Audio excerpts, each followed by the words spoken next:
세상의 모든 멈춘 시간이 다시 움직이듯 8년 만에 깊은 산속에서 내려온 여인이 있습니다. 本来是元娘嫁给李王，好好的被换了婚，要嫁给定王那个瘸子。 오늘은 엽가 둘째 집안의 장녀 염리의 혼례일. 하지만 하필이면 그녀의 친모 자리를 꿰차고 앉아 온갖 핍박을 일삼던 새어머니의 딸 여병 역시 같은 날 혼례를 올리게 됩니다. 그것도 원래 염리가 혼인하기로 했던 여왕과 말이죠. 都是我一人独行的。女儿走吧。 지옥 같은 엽가에 머무나 정왕부로 가나 낯설고 외롭기는 마찬가지인 상황. 여병을 데려가기 위해 들이닥친 여왕부의 엄청난 혼수품 행렬이 길을 꽉 막아서고 있어 염리는 무거운 혼례복을 입은 채 묵묵히 직접 걸어서 마차로 향합니다. 그렇게 우여곡절 끝에 도착한 정왕부. 殿下为何还未到？ 길씨가 다 되어가도록 오늘의 주인공인 정왕 묵수요는 그림자조차 보이지 않습니다.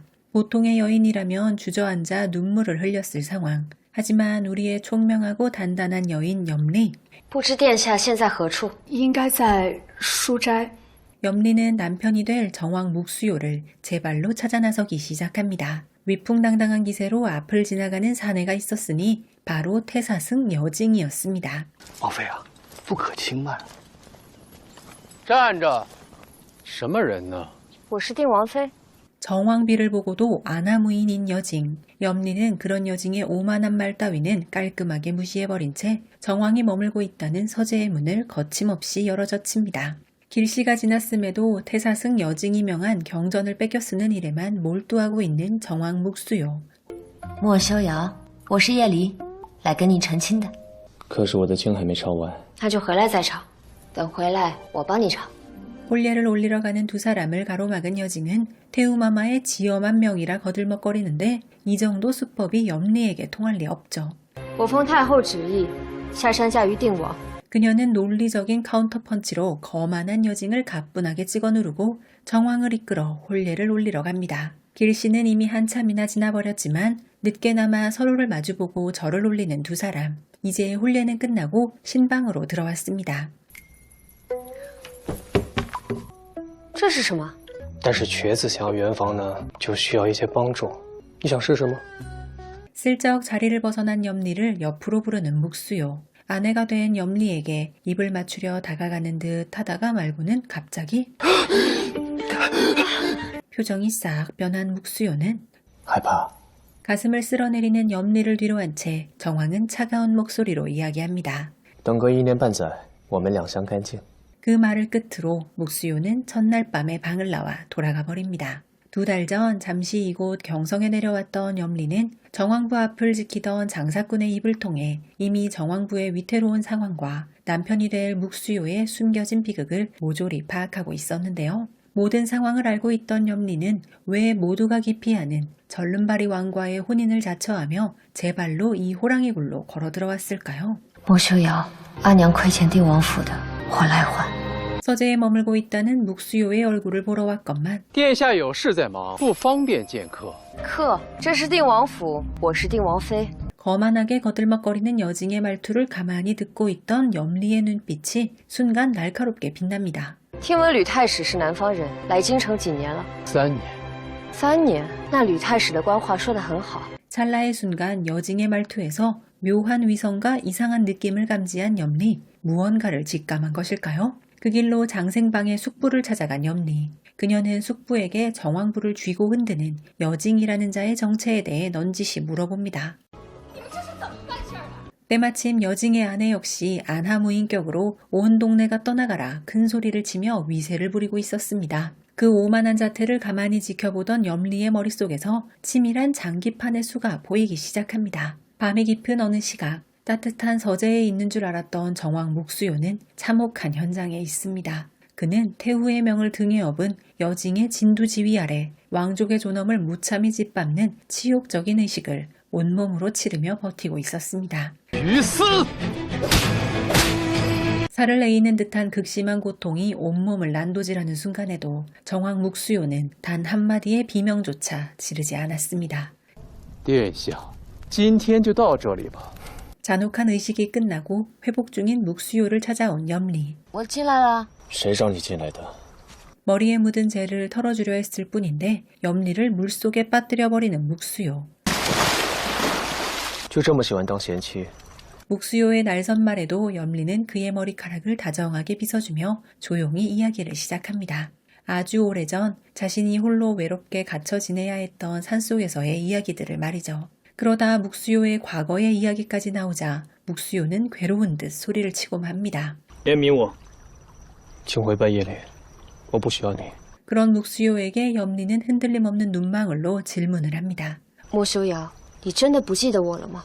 어린 시절 북상하던 길 한 복판에서 산적을 만나 어머니와 헤어지고 위기에 처했던 어린 염리. 그 절망 속에서 그녀를 구하기 위해 다가왔던 유일한 빛. 그것이 바로 소년 묵수요였습니다. 그러나 묵수요는 여전히 그 기억을 부인하듯 다음 날도 두문불출하며 철저히 자신을 고립시킵니다. 不要吵我， 하지만 우리의 영리한 염리가 이대로 물러설 리 없죠.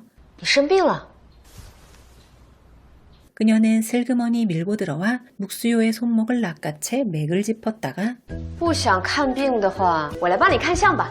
관상을 받다가 온 서재를 소란스럽게 뒤흔들기 시작합니다. 묵수요가 철저하게 무반응으로 일관하자 염리는 비장의 카드를 꺼내듭니다.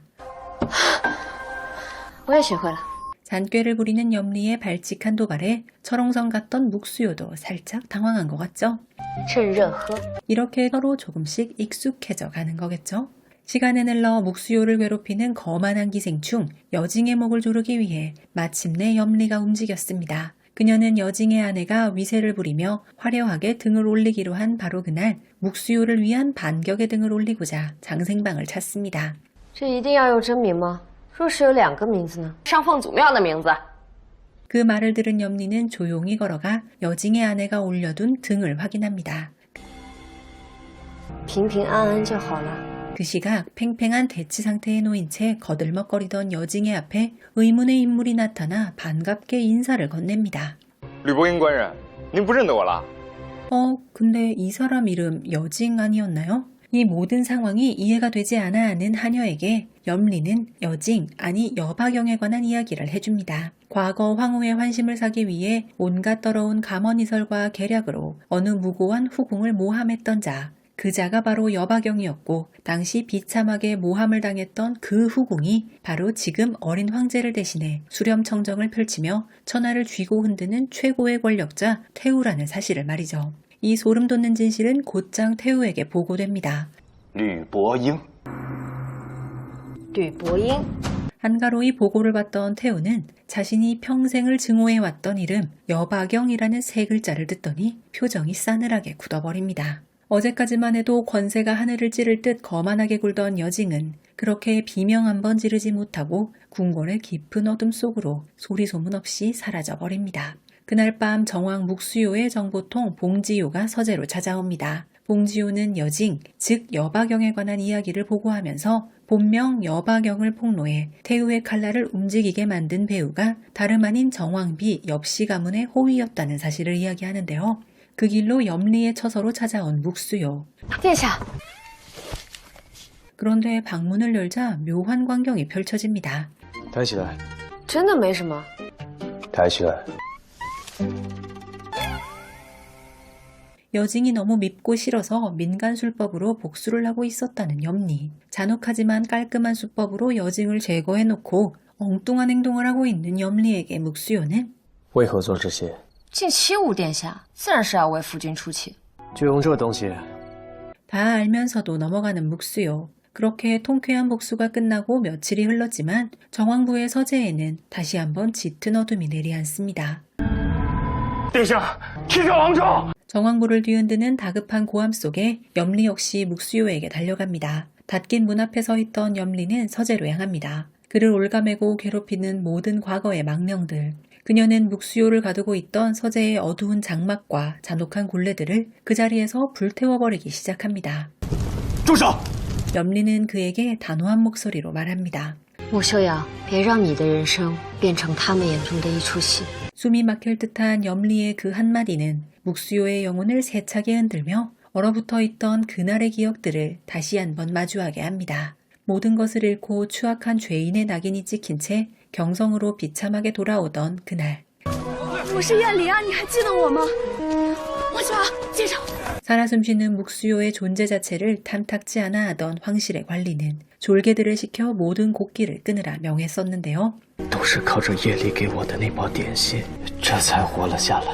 그리고 기억은 불과 한 달 전 두 사람이 부부의 연을 맺었던 혼례 당일로 거슬러 올라갑니다. 어린 황제의 은밀한 명령을 받들고 목숨 건 임무를 완수하고 돌아왔건만 마지막 순간 자신을 의심하고 믿지 않았던 군주의 잔인한 배신 앞에 묵수요는 또 한 번 뼈아픈 굴욕을 삼켜야 했습니다. 他赐我暗夜之刃，却始终将刀鞘。 서둘러 방으로 들어와 겨우 혼례를 준비하려던 찰나 당찬 새 신부 염리가 서재문을 열고 들어섰습니다. 多好。时隔8年，我与他再次相见。 그렇습니다. 정왕 묵수요 역시 그녀를 단 한순간도 잊지 않고 온전히 기억하고 있었습니다. 묵수요를 사냥개처럼 부려먹고도 끝까지 그를 믿지 못했던 영악한 어린 황제는 그날의 기만이 못내 아쉬웠는지 다시 한번 묵수요를 궐로 불러들였습니다. 唐修是不高兴了吧？ 묵수요가 그날의 임무에 대해 시시비비를 따져 묻자 어린 황제는 묵수요의 가장 아픈 상처를 잔인하게 쑤셔대며 자극하기 시작합니다. 帝王，你放肆！修文堂兄怎么死了呢？ 군주의 말에 영혼이 난도질당한 채 서재로 돌아온 묵수요는 결국 자신을 줄곧 인형처럼 조종하고 괴롭혔던 모든 추악한 일들을 곱씹으며 스스로를 어둠 속에 가둔 채 무너져 내렸던 것입니다. 하지만 평생 그 누구도 깰 수 없을 것이라 여겼던 절망의 굴레를 단 한 번의 불꽃으로 단숨에 태워버린 여인 염리. 穆修瑶，别让你的人生变成他们眼中的一出戏。 光照进眼底时，原来胸中还有悲喜之心。 겉으로는 평범한 척 속내를 숨긴 두 천재 남녀가 결혼으로 만나 서로를 의심하고 길들이며 황실의 거대한 배후를 도륙해나가는 핏빛 카타르시스 막리. 산전수전을 다 겪고 깊은 산속에서 내려온 총명하고 단단한 여인 염리. 매일 마당을 뛰어다니고 소란스럽지만 속으로는 철저하게 장기판에 술을 짜며 남편을 건드린 원수들의 목을 조르는 지략가 여왕의 면모를 지닌 캐릭터입니다. 황실의 음모로 누명을 쓰고 다리까지 다쳐 괴물 취급을 받던 정왕. 세상과 군주의 배신 앞에 스스로를 어둠에 가둔 채 체념하고 살았으나 자신의 굴레를 통째로 불태워버린 아내 염리에 의해 마침내 진짜 맹수로 각성하는 강직하고 심지 굳은 사내의 묵수요. 이 두 사람의 보이지 않는 팽팽한 긴장감이 극 초반을 이끌어 나가는 드라마 막리. 막리는 6월 9일 현지에서 막 방영을 시작한 따끈따끈한 신작 드라마입니다. 백록과 승로의 만남으로 제작 단계에서부터 화제였던 이 드라마는 상당한 기대작이었는데요. 사전 예약자 수 400만 명을 돌파한 하반기 쟁쟁한 기대작 중 한 편이었습니다. 오늘 리뷰에서는 첫날 공개된 4화까지의 내용을 포함했습니다. 체념한 채 어둠 속에 살고 있던 묵수요를 밝은 세상으로 끌고 나와 깨달음을 주는 내용까지가 딱 4화 마지막 내용이었는데요. 리뷰 영상에는 포함되지 않은 염리의 핏빛 복수가 또 담겨 있으니 오늘 리뷰로 막리가 궁금해지셨다면 1화부터 정주행해보시면 어떨까요? 백록 승례의 막리는 현지 플랫폼 위티비에서 시청이 가능합니다.